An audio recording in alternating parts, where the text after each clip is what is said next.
The category is What the Trans Darlings.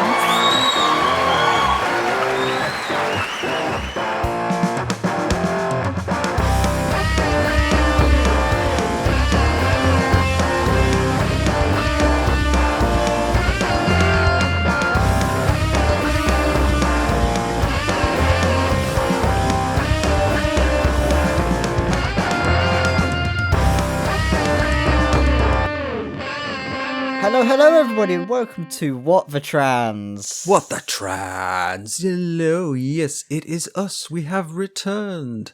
How are you, Alex? I am doing well, just recovering from a good night out, lots of drinks and video games and Mario Kart while drunk. So it's always fun to swear at your friends. Yes, yeah, as a rule.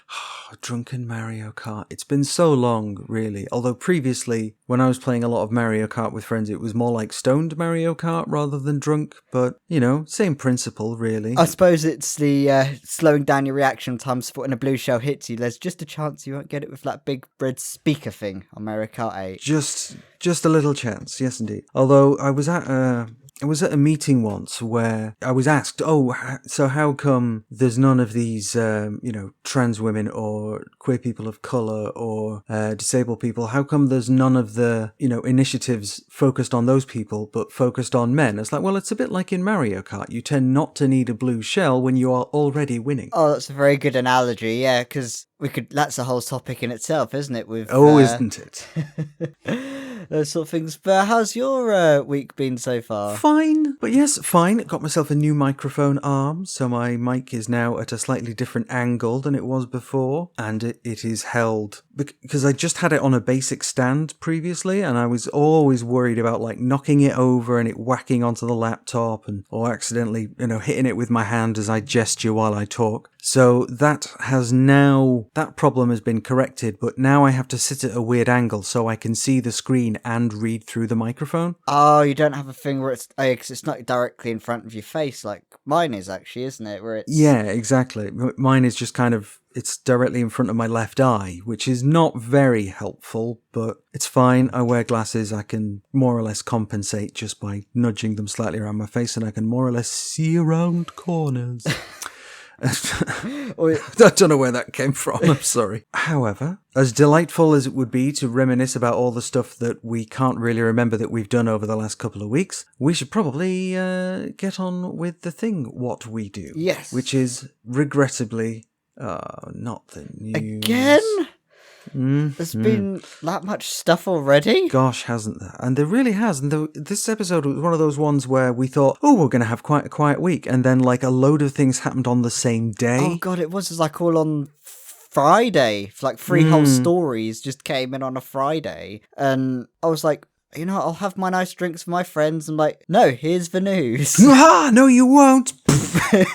That was events punching you in the face, if that wasn't obvious. Oh, exactly. I mean, I couldn't post my hot takes in the evening because I just have a blanket rule of no alcohol and Twitter. Yes.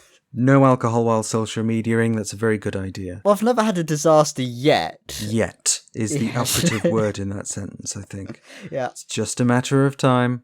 Yeah, I can't remember. I think I did use the social media once while a little bit drunk, but I can't remember exactly what it was. But I somehow was checking about 5 or 6 times, knowing exactly what situation I was in a state of paranoia. Although, having said that, I met the band earlier on this afternoon, and for the first time in weeks, if not months, I've had an alcoholic drink. So we might be hearing Ashleigh being a little bit inebriated. But probably not, because I made a point of saying, no, I'm just going to have this one, and then I'm going to go home.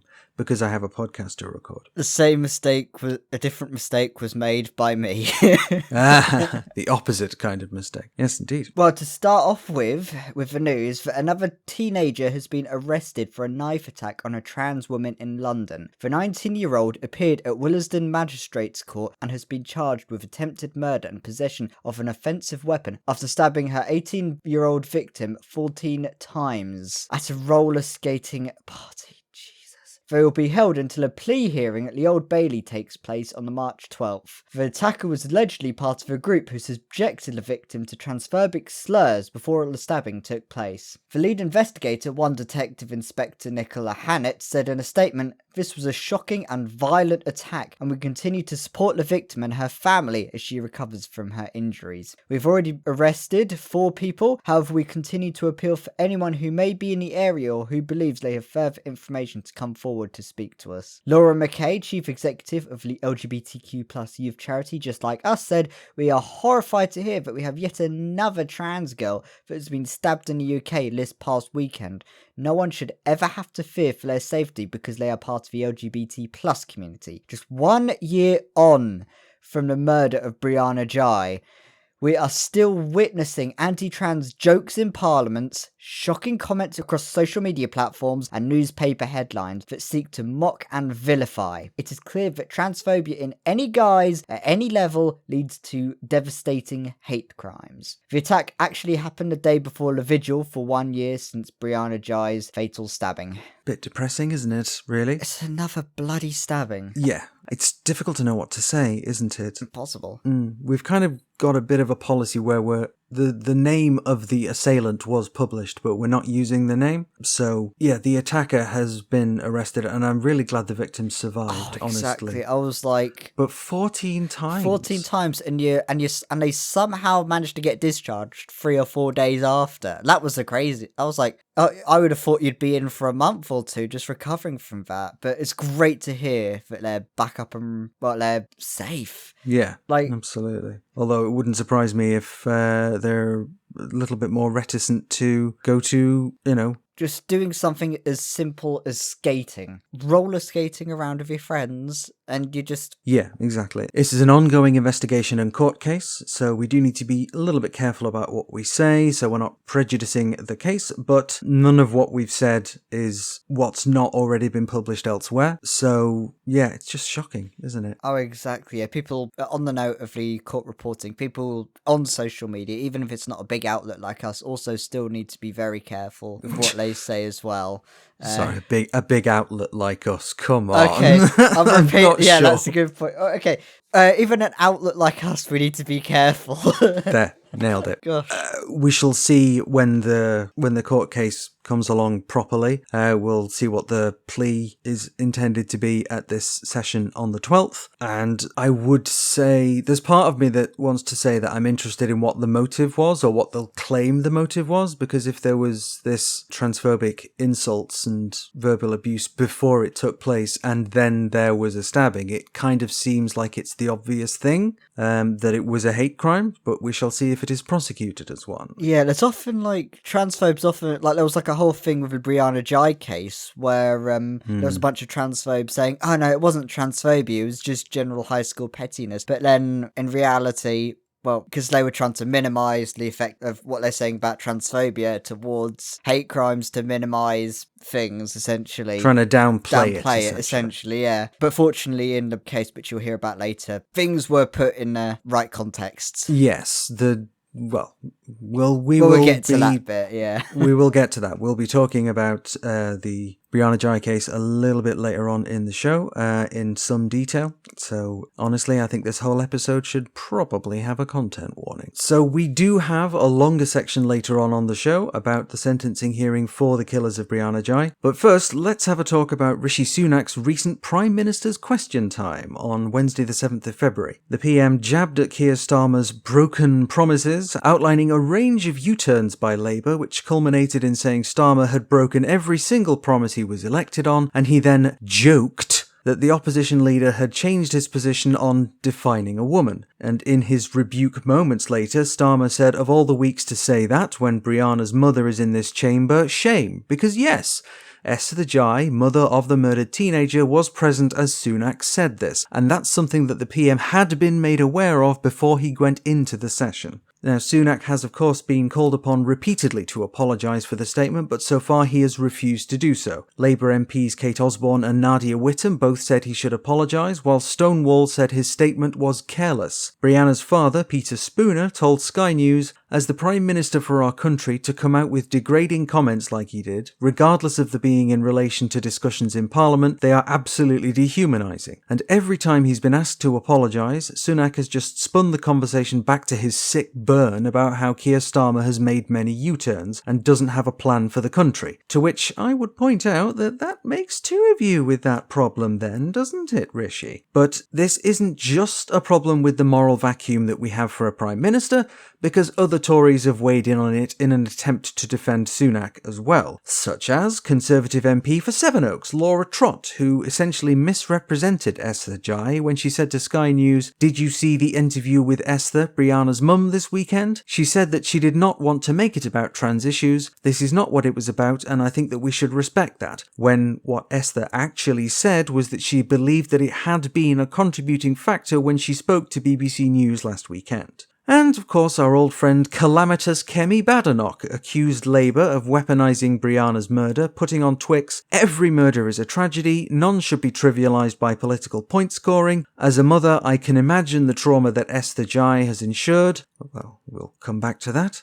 It was shameful of Starmer to link his own inability to be clear on the matter of sex and gender directly to her grief. As Minister for Women and Equalities, I've done all I can to ensure we have taken the heat out of the debate on LGBT issues while being clear about our beliefs and principles. Keir Starmer's behaviour today shows Labour are happy to weaponise this issue when it suits them. Now, it's worth pointing out as well that the week after he made those comments in the PMQs, on Monday the 12th of February, just a few days ago as we record this, Sunak again defended his comments during the GB News People's Forum, saying his comments are not controversial and that I think that it is a relatively common sense view that is held by the vast majority of people, and claimed that the Tories' record on LGBTQ+ rights was a good one, and yet they call us delusional. What, it's common sense to say a transphobic slur towards the mother of a trans woman who was murdered? Yeah.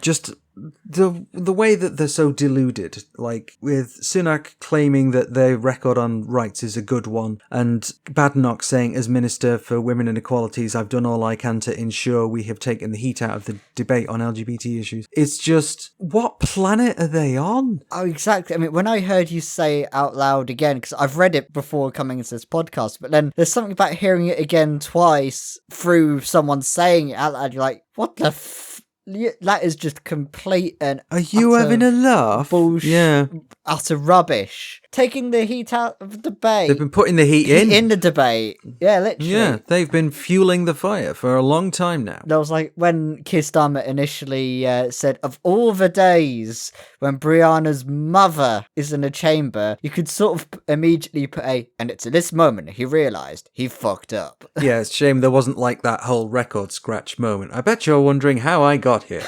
Oh, exactly. I mean, with that particular situation, I think from what I saw about the apologising side of things, it sounded like Rishi might have apologised, but then Kemi Badenoch just arrived. Just generally. Immediately to box him in to say no. That's the traditional, and then it got worse moment for our podcast is, and then Badenoch arrived. Oh, exactly. And just as a complete side note, I'm still confused as to, well, so Laura Trott is the Minister for Sevenoaks, which I'm confused that because since the hurricane in 1987, Sevenoaks should have been called One Oak. But, sticking with the dead name, clearly. I suppose the amount of trees there is representative of the amount of morals they have left. Well, actually, not even then, really, because there's still one there. Though, who knows, maybe the next storm will take out the next one. Yes, indeed. Gosh, that's the whole climate crisis, which is a whole other thing that we rarely touch on the podcast, and yet I desperately feel that we should somehow. I don't know. Well, we've certainly got the right representative for that one, I think. Yes, we do, on the team whom we love. Love you, Shruti. Mwah. Yeah, so now we sort of wait for Rishi's book and media tour for being cancelled by trans people. It's a common thing, that one. Mm-hmm. That's how it works, because trans people are deadly, dangerous, and all powerful. We shall take over the world. Apparently, yeah. Well, that's according to so many on the side of the Tories, on the Tories and the right in general, is trans people are so dangerous, and we've captured so many organisations, and we're controlling, equal rights legislation, and we captured Stonewall and blah blah blah. and making all of these excuses for how they can ignore anything that Stonewall or the LGBT Foundation or whoever else said because they've been captured by trans people, and trans people are automatically equated with the enemy. Like calling us a cut. Like, so we've captured Stonewall, yet Stonewall's captured other people at the same time in some subjugation. The logic of it, well, there isn't any logic of it, really. Although, in a sense, the reaction to this in particular was kind of refreshing because the media did just say that this was transphobic, didn't they? For once, the media actually called something out as transphobic. I had to like pinch, like I was like, what? They're saying that? Really? Like, sure, is this really reality? Is this the real life? Is this just fantasy? Yeah, or is this just caught in a landslide? And we probably shouldn't sing that song because neither of us is a particularly strong singer. I suppose the reason why Esther Jai was in Parliament that particular day was Esther was launching some kind of mindfulness campaign where she was pushing for like some kind of mobile phones for teens in a way where parents can monitor the internet usage of their teens more so that they don't access harmful content. But it stirred up some mixed feelings. Yeah, you can see quite easily how that could be abused, you know, by some people that say, oh, well, I'm gonna make sure that the website of Stonewall and Mermaids and whoever else is flagged as dangerous, so then my kids can't see it. Oh, exactly. Or if the kid starts looking that stuff up, they can just instantly put them to a conversion therapy thing. Exactly. So, well, as a worst case scenario. Yeah, definitely. But I think there's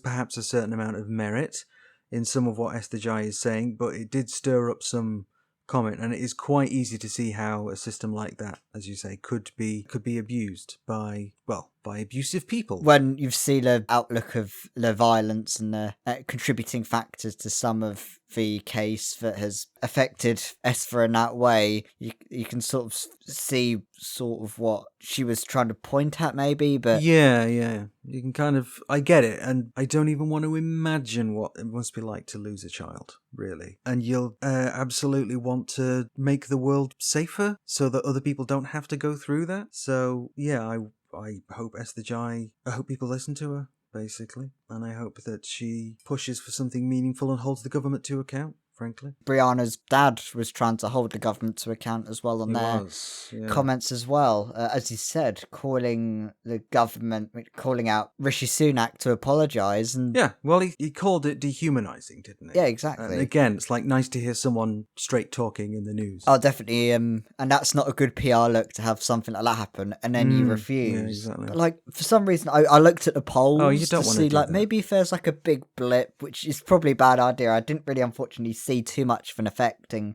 thing, but that's sort of like a small observation thing I saw. But well, the Tories' polling is already kind of on the floor already, so I'm sure they could sink lower, but it's difficult to understand how. But as well, it's sort of like some people seem to point out that the reason it blew up in this case wasn't because it's transphobic. It was because of the decorum of you've just said that in front of a murdered trans mother rather than... Yeah, no, that's true, I think. There's that whole thing where sometimes it becomes a tone argument and it really shouldn't, but from the way the government always have talked about trans people, it always has been a tone argument in a very real way, I think, because the language has consistently been dehumanizing and just, fuck them. Fuck them all. Fuck the lot of them. If you refer back to episode 97 or 8, I think I've already told a few of the government ministers to go F themselves already. Yes indeed. And speaking of people that we want to tell to go F themselves... But yeah, I suppose another thing is people to say go fuck yourselves too is conversion therapists. Because on the 9th of February, Trans Safety Network discovered that the Royal College of General Practitioners has had its conference centre booked by a group of conversion therapists and anti-trans activists labelled CAN-SG. With this coming to light, there have been calls to cancel the booking, and in a statement the same day the news came out, the college said that they were aware of the situation and they were in discussion with the events company who managed the venue. On Wednesday, the college announced that the event would go ahead, citing that the legal considerations are such that the college would be at risk of being faced with a claim for breaching the Equality Act if we acted otherwise. So essentially, they feared lawsuits from CAN-SG, using lawyers to intimidate any opposition into submission like Maya Forstater, Alison Teal, Rachel Mead, Shara Ali, more on him later, and a long raft of grifting assholes souls, sucking on that sweet, sweet ADF money that they sell their souls for. College stated that this is an extremely complex situation, saying that they signed a memorandum of understanding opposing conversion therapy. They also mentioned that they asked the organisers to remove all references to the Royal College of General Practitioners' name, and they did so apparently very quickly. I see. So it's not that the RCGPs are condoning this, but they are letting it take place. I don't know. You get the feeling that, they've signed a memorandum of understanding, and surely that memorandum of understanding opposing conversion therapy would also oppose letting them use your building. I suppose it's a possibility, although I think, as I mentioned before, that they were very worried about, there was the whole lawsuit situation that came out, because we know how litigious the anti-trans twats are, that could really affect how they're run in the first place as well, which... Yes, indeed. So in that sense, it's quite brave for you to call them twats. Yeah, well, we'll have to see how that goes. If you see us apologising on social media later on, you know why. Freedom of speech. Literally, like, the people who are part of this Can SG aren't the nicest of people. I mean, one member, Stella O'Malley, is known to be part of a conversion therapy lobbying group who is frequently called trans identity a fetish. Yes, indeed. So they're that kind of anti-trans wanker. Yeah, it's not just people that try and couch it in terms of, oh, we're very concerned and we're just worried and we don't want trans people to rush into doing anything that's irreversible. They're the people that will actually just out and out say, trans people are evil and we need to get rid of them, kind of thing. There's another speaker at the conference, Richard Bing, who is a member of the Pseudoscience Network, SEGM. Pseudoscience, which I think has links to evangelical Christian networks or something like that. There's a few of them that do it. So this is lots of acronyms. So Trans Safety Network have once again done quite a lot of digging on this one, and they've discovered all sorts of links to the aforementioned American extremist evangelical Christian groups who are currently the people encouraging governors and state legislators to roll back the rights of, including trans people's rights and the people that were gleeful when Roe v. Wade was overturned. And so there is that link is there. Oh, exactly, that Christo-fascist connection, essentially. Because with these names, well, essentially, having their venue at the College of General Practitioners gives it a sense of legitimacy, yeah, exactly. They're like, oh yeah, look, we're with these doctors. These doctors must be with us and are listening to us, when in reality it could be something completely different. I mean, there are a lot of transphobic doctors. We all have experienced them, but it's sort of like it's sort of where they go, not all doctors are dodgy, but it's still giving them that sense of legitimacy that's annoying. Yeah, indeed. So there is going to be a protest if this conference does go ahead, and it's entirely possible that there's going to be a counter-conference to the conference, where people and scientists and doctors on the right side of history and morality... And science. Science, yes.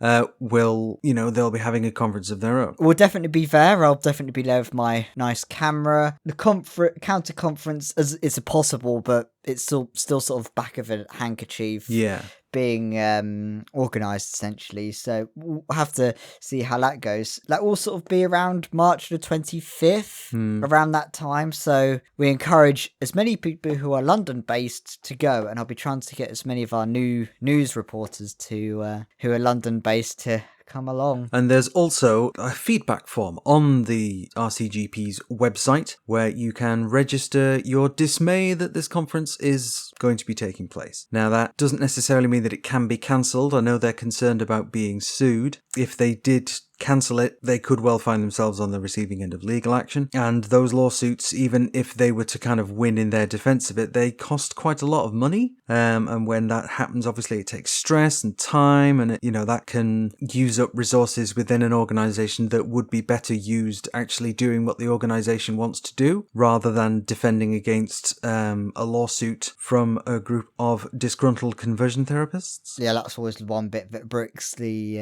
GP thing. 'Cause imagine if we got sued, that would make us run out of a lot of time for doing general podcasts in general. I mean, again, don't Don't tempt anybody. Don't tempt anyone, no. Yeah, so there's a link in the description for if you feel you are in a position to be able to say, I don't think you should have this conference and here's why. Do feel free to send off that form. Trans Safety Network, as we say, have done like all of the legwork for this. We'll provide some links to what they've come up with as well. But right now, we're going to move on. So, thanks to the indomitable Ben Hunt over at Vice, we learned this week that the government is apparently planning to shut down the NHS Rainbow Badge scheme. Now, this is an initiative that's been running for a few years now, with the idea being that NH staff of all stripes can do a bit of learning about LGBTQ people and our needs, and be given an NHS-branded Rainbow Badge, so that those same LGBTQ people needing to use the NHS could see that the staff would at least have a baseline knowledge about them. The scheme began in 2018 and was rolled out nationwide the following year, and was run in tandem with the NHS and a number of other different charities involved at various points, including Stonewall and the LGBT Foundation. Now, according to the Vice article, civil servants have told Vice News that the UK government officials within the Department of Health and Social Care encouraged NHS bosses to pull the funding of the diversity scheme as part of a wider pushback against LGBTQ inclusion, and especially trans inclusion programs. Apparently, more funding for the project was approved a few months ago before NHS England reportedly U-turned and ghosted the people involved. And they seem to mock Starmer for that one. You know, who's the one doing the most U-turns here, Rishi? Now, when contacted for comment, a spokesperson for the Department of Health and Social Care said taxpayers rightly expect value for money, which is why we expect the NHS and all of the department's arm's-length bodies to continuously review whether their diversity and inclusion roles are good value and always consider ways to improve. And according to one of the whistleblowers in the Vice article, last year the national team tried to change the pin badge to the Progress Pride flag, which is more inclusive for trans people and people of colour, but that was blocked by the Department of Health and Social Care because they said it was too woke. Too woke for bloody Progress flag. Yeah, apparently that's too woke. Adding another couple of different coloured stripes to a pride flag is too woke. Too scary. Like, it just repels them in a way that if we wore them like garlic necklaces, that'll just get rid of the anti-trans vampires. Well, God, I hope so. God, imagine if it was that easy. At work, I already have like a nice little rainbow lanyard on me. Although, actually, this happened actually yesterday. I was just leaving for lunch at my work yesterday. I noticed that they now have the Progress flag mounted on the front of my office. Woo! Like, no, it's not just like a British flag and a Progress flag. It was just the Progress flag on its own in front of the office of my work. And I was like, that's how you look inclusive, and not just banning just not defunding trans inclusion or LGBT inclusion. Oh yeah, look, let's make something that makes people feel safer and more likely to trust that they're going to be in safe hands. Yeah, and the scheme, it wasn't anything particularly big or invasive. It was described as the most vanilla thing ever. It's just about basic healthcare and recognition of health inequalities for LGBTQ people. Like, and yet even that's too far, apparently. Even that is too woke. Maybe it's just the anti-trans conspiracy theorists going subconscious programming on people's brains. I mean, that's what this podcast is about. That's why we get all that money from George Soros. Oh shit, I wasn't supposed to say that. Cut it out, Ben. Cut it out. So you had a friend talk about this, didn't you? Yeah, because I had a friend who works in the NHS. They were like, I think they had a Pride event happen at their local hospital and such, and they didn't quite get a chance to grab a rainbow lanyard, and they just ran out of them. And of course, because of this, they're probably not going to get any more rainbow lanyards appear. So they were like, they were quite excited. And this was not just this was like the biggest cis guy that you'd know. He's essentially tall bear with long hair, looking like some kind of Chris Hemsworth, or perhaps a lesser Hemsworth. A lesser Hemsworth, yeah. God, imagine if one of them was trans and became Vanessa Hemsworth. That would just make that whole joke even more confusing. So many brains would explode. Yeah, and this thing that's been pointed out to us several times is that this has happened during LGBT History Month, and the theme for this year's LGBT History Month is medicine. How well bloody timed is that? I know, you literally couldn't make it up. It was as if they knew. Well, it's like if you were writing a television show about this, right?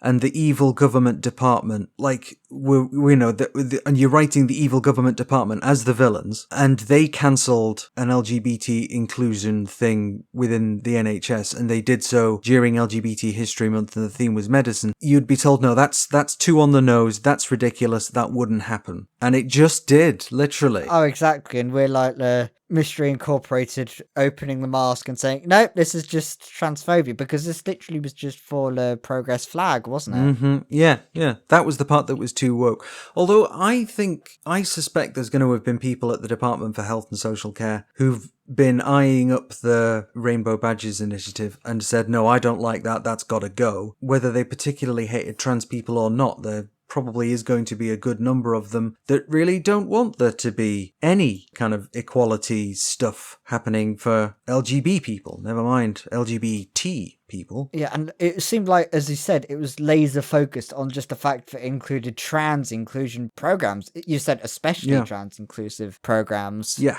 I think if they hadn't been including trans people, it might have flown under the radar for a little bit longer. Just until they moved on to them after the first they came for whatever. First they came for trans people, then they came after the trade unionists or whatever. Except we're like, 6 or 7 lines into that poem and still no one's speaking up. It's just that one particular person said it just in the wrong time, but then it will just go back again, just continue to do that sort of thing. Who's the recent health minister? Victoria Atkins, whoever she is. Well, I think the problem is they've kind of chewed through all the logical picks for all of these positions now, and so they're now just, after whoever's in the role retires, they just replace them with whoever they've got handy, Oh, exactly, and I think they've gone through the replacements now because they've now got David Cameron now or something, right? Yeah, David Cameron's back at the Foreign Office, even though he's no longer even an MP. Yeah, literally, they had to fly him in a lordship, which now he owns for life. He's now got a life job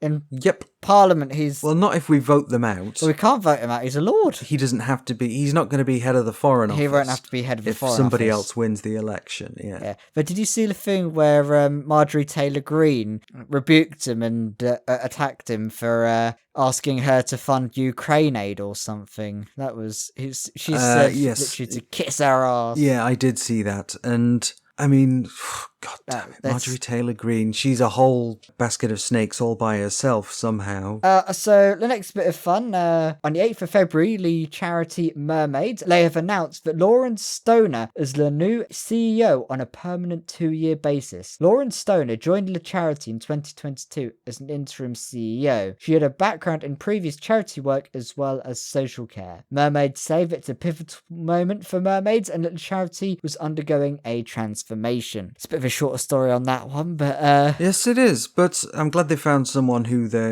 it does make sense if you've got someone in as your interim CEO, it makes sense to then hire them if they've done a good job, I think. If they've already been in a job, why not? Yeah, I hope Lauren Stoner does a good job and keeps mermaids fighting. Doesn't let the bastards grind her down. Oh, definitely, with the whirlwind of culture war attacks towards the charity, especially during the whole Scottish gender recognition reform thing. I remember there was like a whole whirlwind about where some of the trustees there that then caused a bit of a stir in the tabloids, and some of it's still mad because, it's a culture war. Yes. There's trans kids that, they're like, oh, protect the children. Think of the children. Yeah, you do that bit a lot better than I do. I don't know why. It's like, think of the children. Yeah, well, it's Mrs. Lovejoy from The Simpsons. Oh, Simpsons. I haven't watched that in ages. I need to catch up on that. Or some of the older ones. Yeah. Watch some of the older ones. Don't bother with any of the newer ones, I would say. But yes, not a great deal to say about Lauren Stoner as of yet. Hopefully she will kick ass in the role, and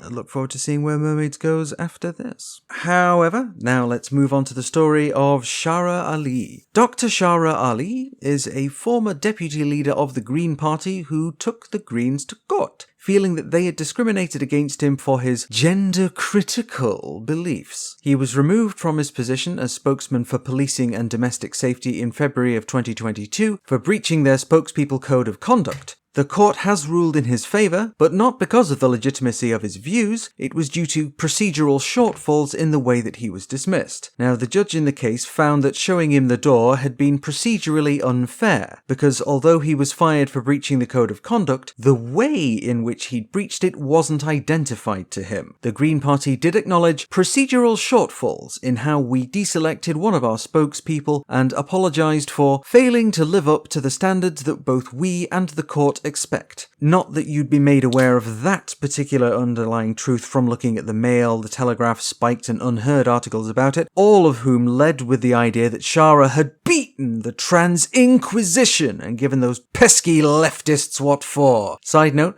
bit weird to call your site Unheard when you're writing the same things in the same way as some major news outlets. I think Overheard might be nearer the mark. Now, a lot of this coverage is falling back on saying that he won his case because gender-critical rights are protected in law by the Equality Act as a protected characteristic, which isn't quite true. But then the stuff the Mail says very rarely is. Anti-trans people love to claim that their views are protected under the Equality Act, which they are not. Nowhere in the Equality Act does it say that. The view stems from when Maya Forstater won her appeal in her discrimination case, and she immediately spun her victory into that Equality Act claim. Forstater didn't have her work contract renewed and took the organisation to court over it, claiming she was being discriminated against. The judge in that first case, which we covered at the time back in 2019, said in his written ruling that Forstater's views were not worthy of respect in a democratic society. Forstater appealed the ruling and that awesome quip, and the court in the appeal agreed with her that the first judge went a little bit too far in writing that, and that in a democracy all views should be tolerated. Now, they did not overturn the whole ruling and give her job back, nor did they rule that her views are protected under the Equality Act, but she immediately claimed that they are, and now every trans actor who goes to court makes the same claim. All views should be tolerated, so we should be tolerating Nazis? Apparently so. Yeah, centrists, the people that say, when the Nazis say, we want to genocide all of the trans people, and the centrists are like, well, I guess we'll just have to do it to half of them. Yeah, just meet in the middle. Yeah, that's sort of crap. It's always that Maya Forstater case that seems to poke its head every single bloody time. Yeah, and it's because... So I think if the judge hadn't gone quite so far in the first case and hadn't said not worthy of respect in a democratic society, I don't think she'd have won her appeal at all. Whereas as it was, simply because of that line was essentially stricken from the record, but she spun that into now my views are protected by the Equality Act, which they're not. That would require the Act itself to be updated, which it hasn't been. Yeah, so it took her £300,000 to remove 1, 2, 3, 4, 5, 6, 7 words. Yes. Good use of your money there. But yeah, these lawsuits, they just seem to have a never-ending supply of lawyers. And money. And money from, well, we know which sources, well, we presume which sources they're from. Wonder where that money might be coming from. What a mystery it is. Speaking of tribunals and legal protections, this is my regular reminder that you should join a union. They can afford your legal bills. Join a union. Join a union. Join a union. Comrades. Yeah, I'm not going to argue with you. I'm not going to say, oh, well, maybe you shouldn't be encouraging you, because absolutely you should. Join a union, folks. Even if you don't have like a recognised union at work, even if like they can still provide you legal aid and advice when you go to your local rep. Yeah, so the ruling actually does say that if your views do differ from your political party, you are allowed to be asked to leave that party, because if you've got someone in the Conservative Party who's consistently advocating for green energy and more rights for LGBT people and about how all churches should be turned into homeless shelters or stuff like that, or equally, if you've got a member of the Green Party who keeps advocating for things that are just short of fascism, you're quite within your rights to ask them to leave because they are not adhering to the code of conduct of being a member of that party. Oh, exactly. I mean, instead of going to be green, they need to be more blue. They've got more of a place in the blue. Well, exactly, because it's sort of like, oh, look, you've got your political opinion is different from the political party that has its own opinion that it runs its policies on. Yeah. Quite. But unfortunately, this isn't the first lawsuit of this kind, and it is not going to be the last. This is not even the last in the Green Party itself. Yeah, to exactly. start with. So Alison Teal, who is a Green Party candidate in Sheffield, who is at the moment apparently poised to take legal action against the Green Party because they suspended her for her trans views. This is a story in the Yorkshire Post. Again, we'll put a link to that in the description, but it's not even finished, and it never will be, unfortunately. I mean, this particular story, I didn't even notice it when it first appeared. I mean, we'll keep plugging this because every week we release a new article every week called What the News, where if you hate scrolling social media and you need to get your information from the week just summarized for you, so you're worried that you're going to miss something, or you've gone on a long break, you don't have to scroll down your long list of social media. You just have to look at the article and it gives you this is what I've missed in the past week, and we give you analysis and everything like that. And we've got our volunteer news reporters who are going to be writing this. Well, we're all volunteers. That's true, yeah. But new volunteers maybe is probably the right word. Yes. But yeah, catch up on your news without having to scroll social media or use Twix. Yes. Or Threads, or Mastodon, or Blue Sky, or Facebook. Any of the many, many fractured places where social media Reddit, happens Discord, all the places, Instagram, all the places we have social media sites on, so if you want to check those out. Sorry, this turned into a plugging of something else. A little bit of a plug, wasn't it? But that's fine. Essentially, they found this story, and it's sort of like that person's probably going to poise if something happens to their case. It's not going to be Sharar Ali anymore. It's going to be Alison Teal that's going to be the next thing by the looks of it. So keep your eyes peeled on that and get ready to call out their bullshit. Yeah, not much more to say about that. However, there is something else that we might encourage you to do. We've been busy as well. It's not just doing.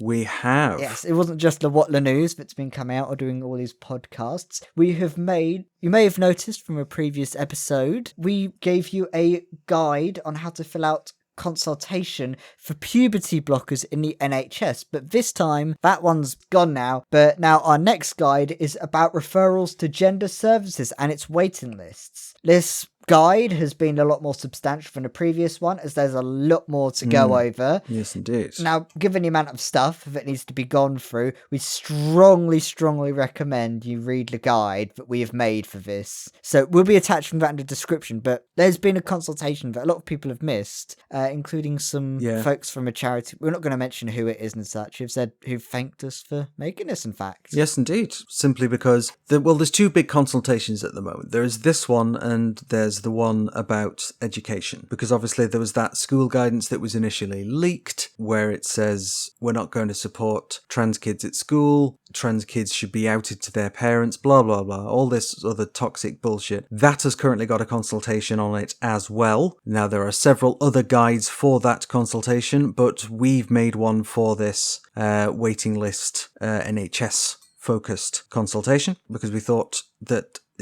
that should be covered as well. We were hoping to do both, but unfortunately illness has stymied us, so it's just this one. But the team have absolutely knocked it out of the park again with this. The guide is very easy to read, easy to understand, get your head around, but also gives you enough prompts to, rather than just being a list of here's some stuff you can say. It's about think about phrasing it like this, think about sharing things from your life like this, and blah blah blah, rather than just a selection of bullet points to copy paste in. Not that anybody does that particularly, but we don't intend our guidance to be that either, but we hope it is useful, so do check it out, because again, the team that have put this together, fantastic work, absolutely, once again. Brilliant really stuff. Nailed it. I mean, they literally jumped at it, really. They were really enthusiastic to do this one, and a lot of the intention around, as you said, about don't just copy and paste stuff in, is a lot of cases when people jump on stuff, we need to make sure that each individual response is unique, so that they have to sift through your answers, because you're giving your personal experiences. Here's how I was affected with the waiting list, here's how my friend was affected, here's how my child was affected by this, making sure that your story is unique. Yes. And that's put out there, because a lot of the details here about the proposals on the consultation, it seems like a lot of it just makes the waits for GIDs longer and more drawn out. 'Cause there's like some stuff about banning GPs from referring people, wasn't there? Yes, indeed. And it doesn't really address the underfunding and understaffing of the gender services as they exist. It's talking about keeping everything within that model of, centralized gender clinics, like the clinics that we have now in London and Leeds and Nottingham and, various other places where you have to travel. Sometimes, in some cases, you've got to travel hundreds of miles to the other end of the country just to be able to get an appointment. And they're advocating that system remain rather than it being put into the hands of GPs in primary care, which it can be done. That's being done at this very moment in the city where I live by the Indigo Clinic, is based on a primary care model rather than we're going to keep everything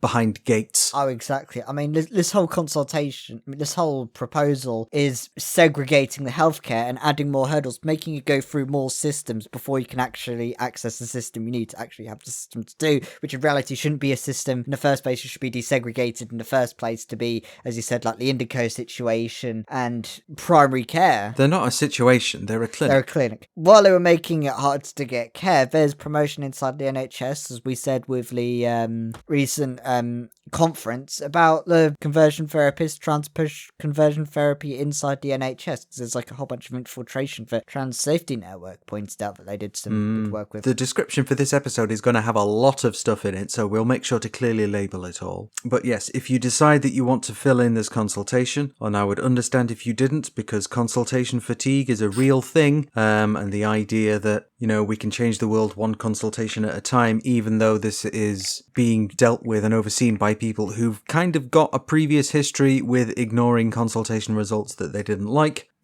Fine consultations are all well and good, but sometimes you need direct action. But that's a whole other can of something. But yes, have a look. And again, well done to the team for putting it all together. But now let's move on. Yes, indeed. So, as you may have seen in the news, the sentencing for Brianna Ghey's killers has also happened recently. First and foremost, we're not going to be naming the killers. They were sentenced on Friday the 2nd of February. And Jess O'Thomson, who was in court for almost the entire proceedings of the whole trial, was in there to witness the sentencing as well. And we got an interview with Jess O'Thomson, so let's start with that. So, Jess O'Thomson, thank you once again for joining us. Thank you for having me. So what are your thoughts on the sentence that's been given? So we already knew it would be a full life sentence. This is because, that is mandatory. It's a mandatory life sentence that comes with a conviction of murder. What we saw during the sentencing was the setting of a minimum term. So that is the minimum amount of time that each of the murderers will have to spend in prison before they can even begin to be considered for parole. But of course, consideration of whether they're eligible for parole is itself, a reflection on their rehabilitation, on whether they are safe to be released to the public, and will, of course, draw on the evidence we have heard in this case. So I think there can be a slightly disappointing, I've noticed, focus on that minimum term, on the idea that it should have been longer, that we should have locked them up and thrown away the key, when I don't really think that is the important thing to take away from this sentencing. The last time you were on, you mentioned about how the prosecution could use the motivations of Brianna's identity in the case and such, and how that would have affected the sentencing and such. Yeah, so effectively the judge worked out her starting point for determining this minimum term, the sentence. That starting point was worked out on the basis of some legislation, which specifically refers to hostility on the basis of certain identities, and that includes anti-trans hostility. And so it was the prosecution's demonstration of the fact that anti-trans hostility was a motive in this case that was one of the reasons the judge was able to set the starting point for the sentence where she did. I know we've touched on this last time you were on, but, well, what are your thoughts on the decision to name the killers? So I think a distinction has to be drawn between the decision taken by the judge and the decision to report it in the way it has been in the press. Yes. So I think, having read the judge's decision on why she decided to lift the reporting restrictions and allow the killers to be named at sentencing, I think I completely understand why she reached that decision, and that it was probably the correct one in the circumstances. And that is because the way that such reporting restrictions operate legally is that on the day that the defendants, the convicts, turn 18, those restrictions would have automatically lifted. And so that's about 18 months from now. And so the judge's motivation was to ensure that there wasn't, effectively what we've seen over the last week, that media circus and frenzy didn't happen again in 18 months' time. So we would have seen a load of frenzy in response to the sentencing, and then we would have just been waiting 18 months for it all to happen again in the same deeply upsetting way it has happened this time, but in 18 months' time when those reporting restrictions automatically lifted. And so the judge was effectively acting around what she knew the media's behaviour would be in this case. And I think the idea was to actually ensure the welfare of the killers and to try and help ensure their rehabilitation by getting this all out of the way at once, rather than having 18 months of anxiety and anticipation waiting for this information to be released. Now it has happened and the press have behaved in the way they have. Hopefully, the process of rehabilitation can begin in earnest. Yeah, I think the behaviour of the press even after it got released was rather shameful on its own right as well, wasn't it? It was, you saw the face of one of the killers on the Daily Mail being like that. Yeah, I have described this elsewhere as the sort of true crimification of this case. And I think it's particularly irresponsible given what we know of at least one of the killer's motives in terms of her fascination with serial killers and with this exact kind of infamy that they have given her, and in doing so posted flattering photographs of her plastered over the front pages of newspapers in a way I imagine that she would be quite happy with. So I think if you want to disincentivize child murderers, this is not how I would approach doing that. With the wider media thing as well, there's a lot of talk about the accountability of others in the media and politicians and how they've contributed to this case and how there needs to be more justice on that side of things as well. Some people could say that the killer's responsibility could go with others, with politicians in the media as well. I've spoken about this quite a lot now. I think, there is a lot of culpability in terms of how the language around trans people is particularly transphobic language is normalized now by both politicians and the media. And,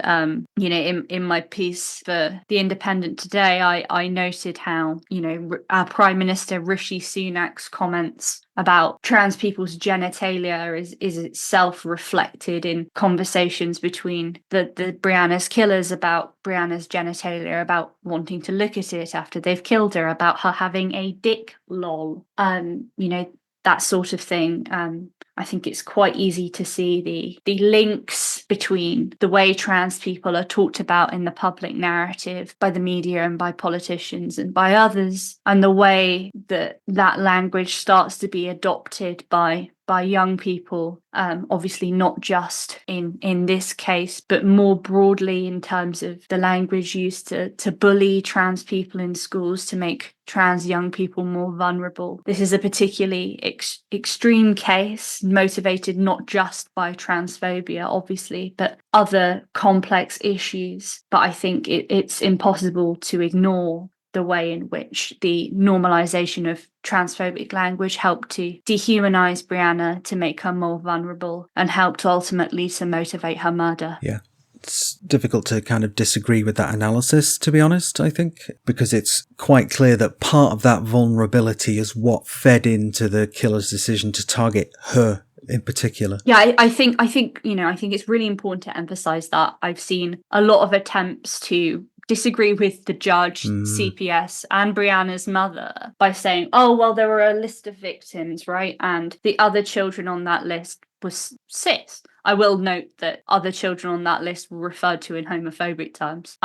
But, so the other children on that list were cis. It couldn't possibly be a transphobic hate crime for that reason. Well, all I can say in response to that is that only one child was killed, right? It doesn't matter who was on that list. Ultimately, the distinction between discussing killing someone, the planning of killing someone, and what it takes in terms of their dehumanization and their vulnerability to actually then go from that to the steps of actually stabbing them 28 times to death, that's a big step, right? Yes. And I think the judge is right to conclude that transphobia is, and the dehumanization and degrading of Brianna is part of how you get from mere discussion, mere fantasy, to the reality of murder. Yeah, absolutely. Thank you for that. Thank you for chatting to us. Final question. How can we and our audience support you and your journalism? Where can we find you? I have a Patreon, Jess O'Thomson. Yeah, I am trying to do more writing on there. I feel like I had a lot of stuff planned that has had to be pushed back because I've been doing so much work on this, to the point where, over the last week or so, I've not stopped really. But I have an upcoming piece on there about what the queer community can learn from the Lawrence Bucks libel judgment. I do lots of legal research and analysis. So if you want to get that work early, if you want to read that, if you want to support my journalism, that's where I'd suggest you go. That'd be very exciting to see what comes up with that one. It should be a good read. Okay, thank you so much. Thank you for having me. Another quite difficult thing to talk about, particularly for Jess, who was there for the entire process and did speak when we weren't recording, that it hadn't been the easiest process for them, and why would it be, really? So what do you make of the decision to name them then? What's your take? Yeah, I think I've been fairly vocal in general on this one, in fact, that it should never have happened. As mentioned with other things, like with shooters in the US, it's just been known that it just encourages more people to do it.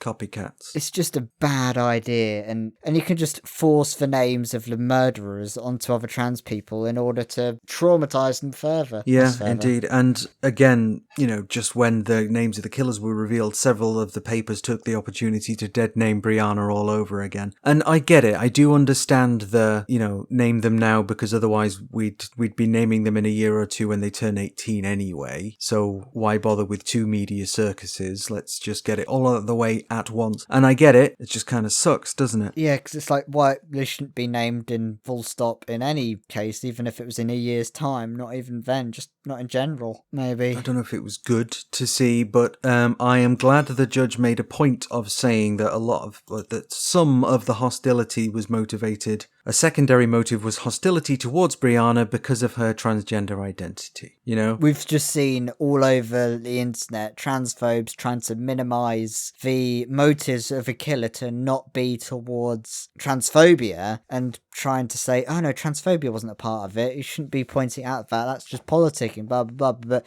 clearly... trying to score points, you're trying to weaponize it, etc. And the judge there says quite calmly and in measured tones, no, that was part of it. That's part of why this happened, is because Brianna was trans. Oh, exactly. And they had all the evidence to show that. Like, it's literally lawyers presenting all the information in a court judicial case to say, this is all the information, and it's quite clearly there that a lawyer who's cleverer than me can say, yep, that's definitely transphobically motivated. But yeah, Jess has done a fantastic job on reporting on this. Yeah. They've taken a bit of a break at the moment, but... Yes. They did write an article for The Independent, though, which, again, we will link in the description. And it was in the wake of Rishi Sunak's comments in the Commons. And the article is, Rishi Sunak's Commons joke will make life even more dangerous for trans people like me. So, again, another very difficult but important read from Jess O'Thomson. yeah, can't thank them enough, really, for the work they've done. And no wonder they're taking a bit of a break, I think. Yeah, it's sort of like, it's a little bit of a break because, like, all this shit happened. They've paused their Patreon because they're like, we're going to give it a bit of time before I then take funds. So we mentioned their Patreon in the interview, but it's sort of, when they're back up and running, there is a Patreon there for you to support them in the great work they do on that one. Yeah, sorry to end the show on such a depressing note again. I think we can sort of at least bring a bit of hope with this being episode 99, maybe. Very true. Keep an eye out for the next episode. We have a very, very, very, very special announcement that's coming up. All will be revealed in episode 100 of What the Trends. We have a packed schedule for it already, and we're still a couple of weeks away from doing it. But we do have some extremely exciting news, and we're really looking forward to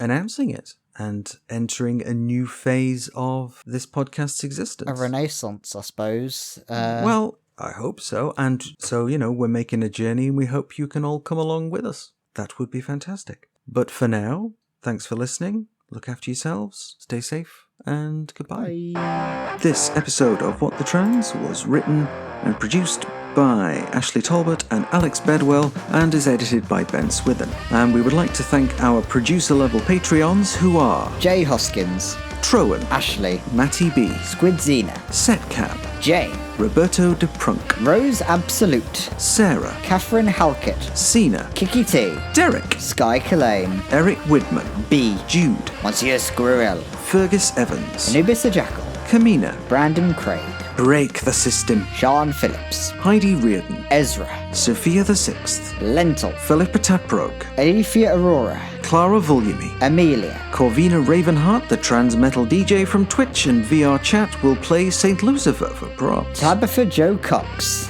Fiona McDonnell, Tarikuso H, Murgatroyd, Ontologically Unjust, Stella, Cindergoza, Rebecca Prentice, Crazy Richard, Dan Oblivion, Florence Stanley, Helen Chrissy Jarvis, If Stranger casts bark skin on himself, is that akin to blackface to a tree ant? Nick Ross, Alice Chalkley, Melody Nix, Fiona Punchard, John, Nick Duffy, CB Bailey, Gordon Cameron, Ted Delphos, Wen Riverup, Vic Parsons, Patreon user, Vic Keller, Catherine, Sabrina McVeigh, Cassius Adair, Melissa Brooks, Ian Coomber, Kraken12, April Heller, Sophie Lewis, Alexandra Lilly, Claire Scott, Ariadne Pena, Laura Anians, Bernard's Pink Jelly Bean, Lanus. and Chris Hubley. Thank you to you all.